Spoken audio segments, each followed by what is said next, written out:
আসসালামু আলাইকুম প্রিয় চাঁদপুরবাসী। আবারও চলে আসলো প্রিয় রমজান মাস। রমজান মাস হলো রহমত, বরকত আর ভাগাভাগির মাস। কিন্তু সবার ইফতার কি একই রকম হয়?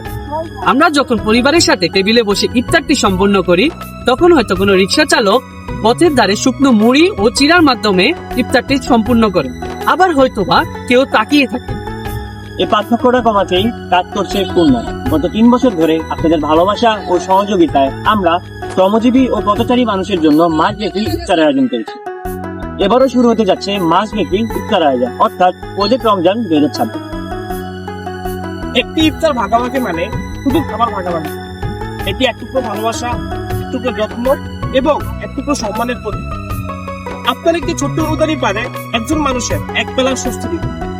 আসুন এবারে রমজানে শুধু নিজের জন্য নয়, অপরের জন্য আমরা ইফতার সাজাই। উন্নয়ন পাশে আছে, পাশেই থাকবে ইনশাআল্লাহ। আপনারাও থাকুন আমাদের সাথে। পৃথিবীর সুন্দর হোক।